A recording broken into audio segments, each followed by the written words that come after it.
The castle hill of Larraga rises 452 meters beside the Arga River. In the past, a defensive castle stood on this summit, of which no remains have survived, built with the clear purpose of controlling the border between kingdoms that were immersed in continuous feuds.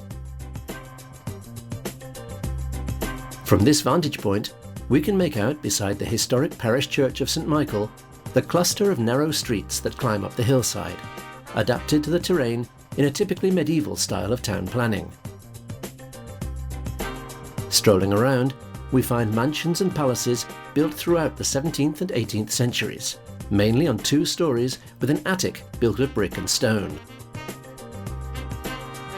The open landscape that unfolds before us enables us to see the sierras of Perdón, Tajonar and Ujue to the north, and to the south the broad plains of the Ribera, dotted with small hills leading towards the Ebro Basin, with the Iberian mountain range as a backcloth, dominated by the 2,313-metre high peak of Moncayo.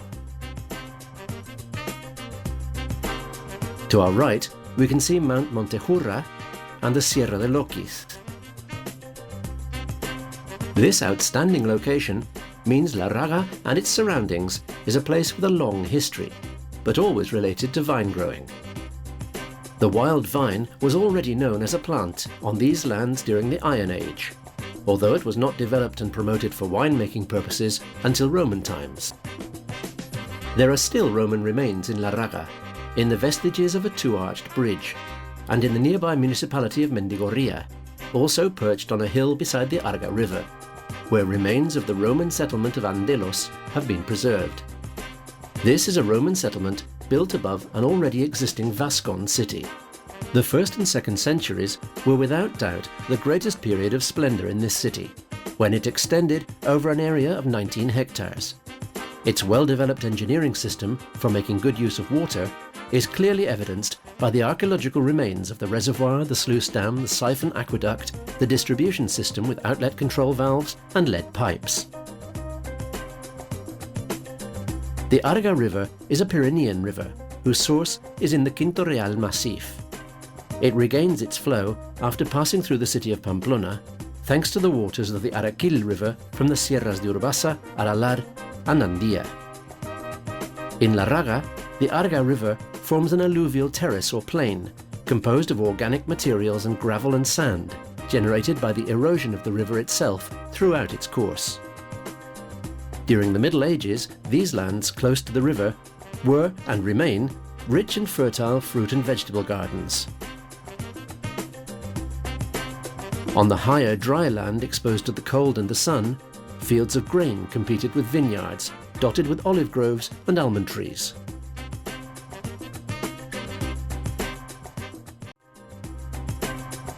The town of Larraga, with its temperate climate and damp, clayey soils, is an ideal place for growing, making and commercializing vine grafts and vine transplants. In the fields of Pies Madres vines that are cared for throughout the year, the vine shoots are selected and cut by hand, from which the stakes and pegs are obtained. The pegs are planted directly on the land, providing vine transplants. The vine grower is then responsible for grafting them. Those stakes with a thickness of over 7 millimeters are disbudded, and the tendrils are removed, being cut into fragments from 30 to 40 centimeters and with 3 or 4 buds being preserved. After cold storage for 3 or 4 months, they are then grafted with buds obtained from the shoots of the rootstock vines. Grafting is an essential operation in viticulture, as it increases production, speeds up the process by 2 or 3 years, and above all, plants are obtained that are resistant to phylloxera. After being stored for some months in chambers, they are then inserted in boxes with peat in order for them to start to callus and to obtain good symbiosis. This operation is developed in hot rooms with strict temperature and humidity controls, with suitable renewal and recirculation of air.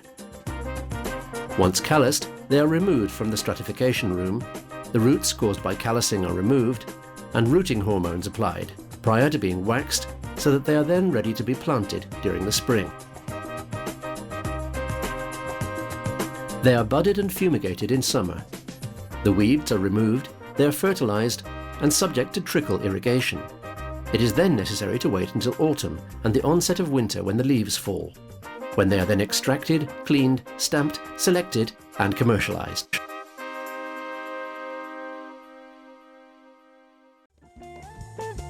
From this spot, it's easy to go back in time. This tower constitutes the last vestiges of the struggle the town has endured since time immemorial. First the Vascon people, then the Romans, and later the barbarians, both the Muslim people and the kingdoms of Castile and Navarre in the Middle Ages. All of them have shed their blood for control of this strategic enclave and its rich lands. The layout of the streets is a direct result of the frontier-like defensive nature of the town, the development of which was, until the mid-20th century, confined to the perimeter of the old walls. One of the entry gates to these walls has survived, is known as Portalejo.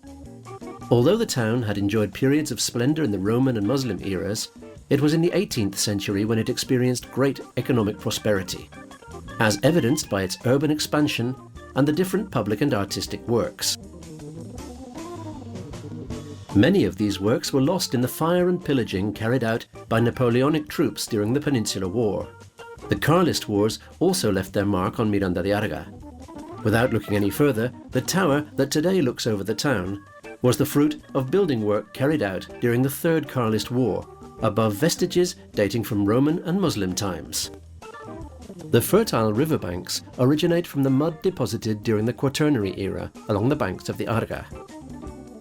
There is also evidence of the use of irrigation systems during the time of the Muslim dynasty of Banu Qasi in the 8th century, although the first documented irrigation dates from the time of the kingdom of Theobald I in the 13th century. The current layout is the result of improvements made during the reign of Charles III at the beginning of the 15th century. On the left bank, on a high plain, the land is less fertile, more stony, and with less moisture in the subsoil. This is where farm work focuses on growing less demanding species, such as grain, vines, and olives. The vineyards are located on warm, deep terrain and are of excellent quality for the purpose of obtaining grapes destined for rosé wines with an intense, fresh, fruity aroma, smooth, and with a fine mid-palate.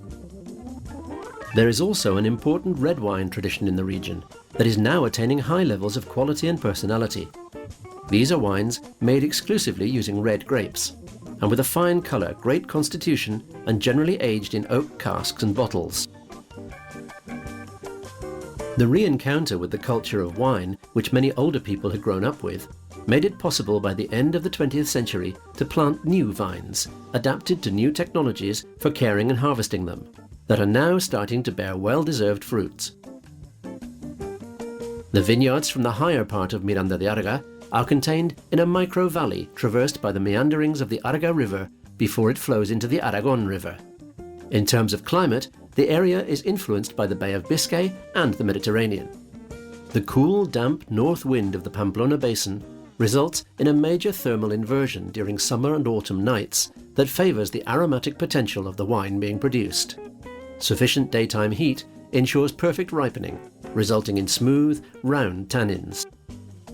The land set aside for vineyards is arranged on 2 levels, ranging from 300 to 375 metres above sea level, with soils that differ from each other. The varieties of grape are also different on each level, so as to obtain maximum quality. The Nequeas Valley, which unfolds before us, is an exceptional region as far as vine growing is concerned. Until recent times, the most northerly vineyards in the whole of the Iberian Peninsula were found in this valley. This was quite simply thanks to its specific geographic location. Its proximity to the Pyrenees provides rain and icy winds during winter and spring, making it difficult to grow vines, which are normally better adapted to heat and a lack of humidity. Fortunately, the protection and barrier effect provided by the nearby Sierra del Perdón make the temperatures milder and keep the winds abated. The valley's orientation also enables it to receive both climatic influences from the Atlantic and the ascent up the Ebro Valley of humidity, and temperature influences originating from the Mediterranean.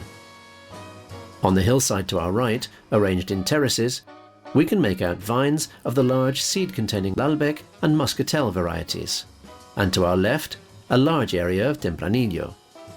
The Tempranillo variety provides a very fine aromatic grape, from which high-quality wines subject to prolonged aging are obtained, given the variety's low level of oxidation. The bunches are long and narrow, with spherical berries that are bluish-black in colour, thick-skinned and fleshy in texture. The best Tempranillo wines are obtained from areas that receive a lot of sunshine and with very cold nighttime temperatures. These conditions produce higher degrees of alcohol and good acidity, enabling very high-quality wines to be obtained. It takes its name from the promptness with which it ripens. The wines made using Tempranillo are fruity, and its new wines have a characteristic ruby colour.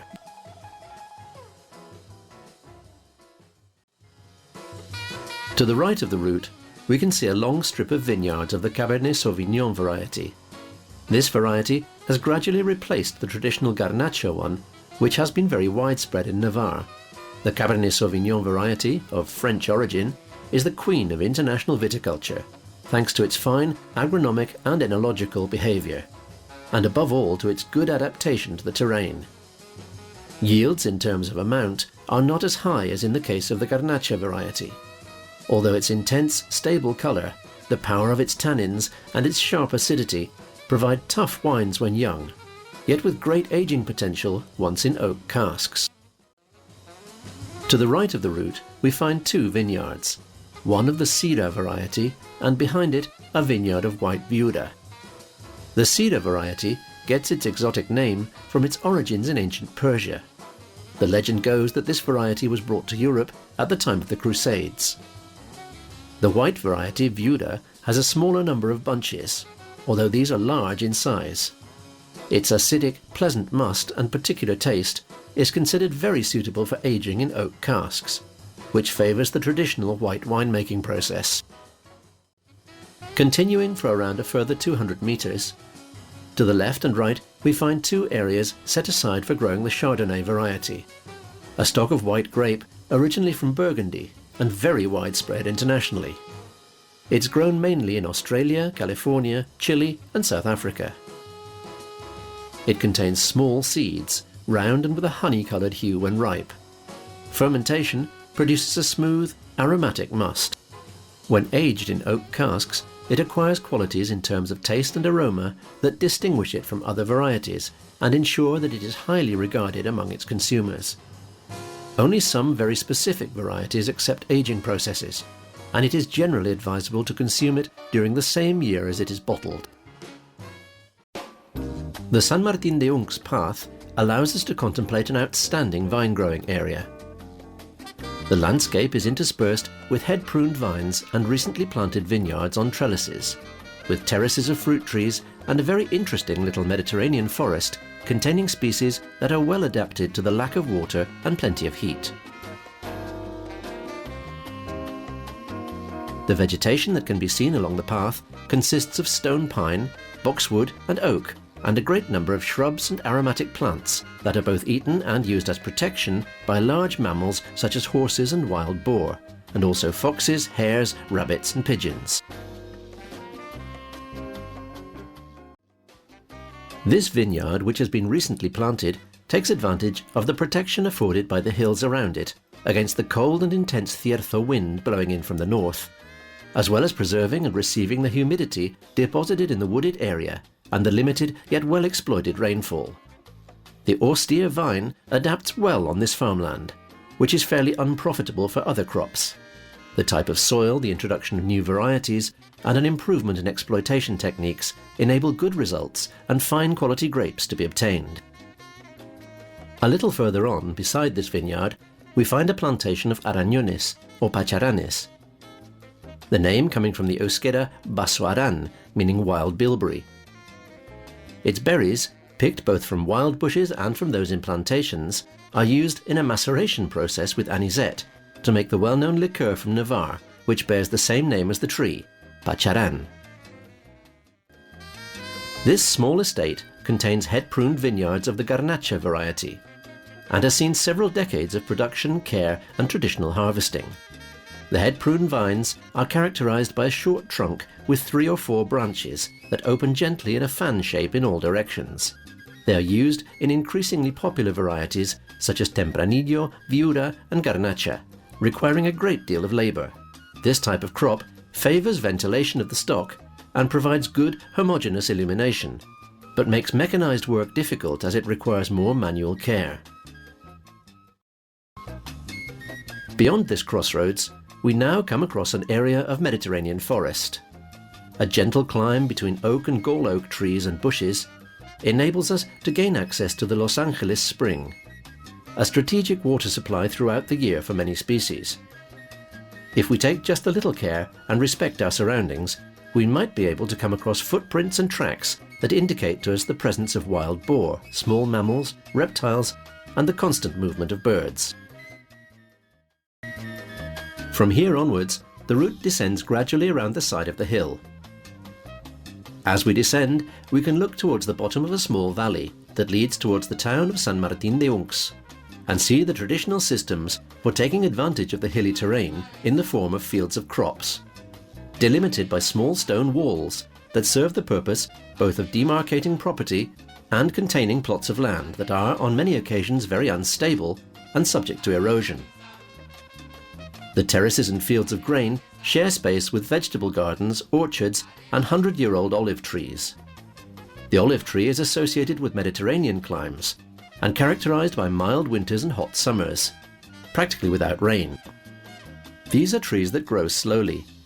They can reach a height of 25 meters, and their trunk has a circumference of between 8 and 10 meters, though they are customarily pruned every 2 or 3 years in the Zona Media of Navarra to maintain them between 4 and 7 meters in height. As we descend, we obtain a continual view of the outline of the town of San Martín de Unx, the streets of which wind up to what was once a castle. Its defensive origins explain that within the town centre are numerous houses emblazoned with coats of arms, and remains survive of the old town walls that we will be able to discover on our way up to the hill. From the upper part rises the church of St. Martin of Tours, dating from the 12th century, which preserves a magnificent Romanesque crypt. Heading down through its streets, we come to the Gothic fortified church of Santa Maria del Popolo, dating from the 14th century, very simple and almost without ornamentation, which once formed part of the old town walls. Enjoy the food, history and nature of San Martín, but do not forget to try its famous award-winning wines.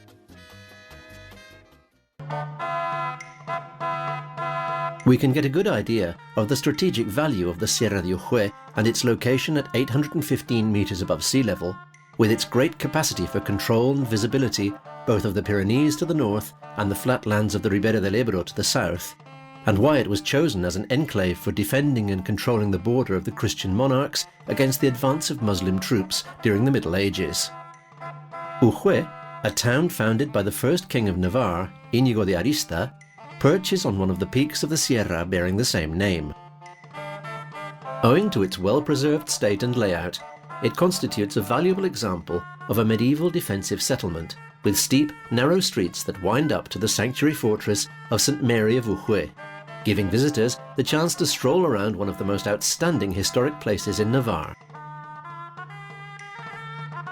The sanctuary of St. Mary, declared a national monument in 1936, was built above a Romanesque church, which in turn had been constructed above another pre-Romanesque one. The large Gothic nave was built in the 14th century, and the church is surrounded by a sentry walk and crenellated turrets. It is nowadays one of the most important surviving examples of medieval architecture in Navarre, preserving 2 turrets, Cuatro Vientos and Picos, which lend it more of an appearance of a fortress than a sanctuary. The church contains one of the finest Gothic facades in Navarre, and this may be appreciated in the reliefs on its left side of sculptures alluding to grape harvesting. On the inside is the image of the Virgin of St. Mary of Ujue, patron saint of La Ribera, sculpted around 1190 and clad with silver in the 14th century. It is considered to be the finest work of Romanesque imagery existing in Navarre. We are south of the Pyrenees, in the Zona Media, or middle area of Navarre. where the markedly continental Mediterranean climate is very similar to that in the centre of the Ebro Valley, with cold winters, hot summers and uneven, limited rainfall of around 500 to 600 millimetres over 70 days a year, with frequent cierzo north wind. The vegetation we find here is Mediterranean, with Aleppo pine groves and scrubland, with a great density of aromatic plants, pasture land where around 2,500 sheep still graze, interspersed with farmland set aside for fields of grain, olive groves, almond trees and vineyards. On many occasions, these areas of crop climb up the hillside in terraces, being adapted to the terrain thanks to small winding plateaux carved out of the farmland over the centuries. The almond tree, well adapted to this demanding climate, makes the landscape very attractive when in bloom. When coated in sugar in the traditional way, the almonds this tree bears have made Ujue very well known for its almendras garrapiñadas, sugared almonds. From this interpretative viewpoint can be made out the nearest towns of Olite, San Martín de Us, Beire and Pitillas to the south. On clear days, the Iberian mountain range and the silhouette of Mount Moncayo can be seen on the horizon. To the left of Pitillas, we can make out the Laguna de Pitillas.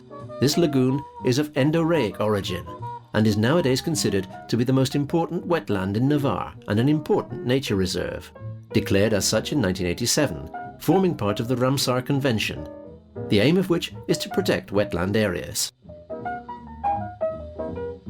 This enclave is used by numerous birds that cross Navarre throughout the year on their migratory routes, with grebes, herons, little bitterns, egrets, coots and lagoon eaglets nesting here.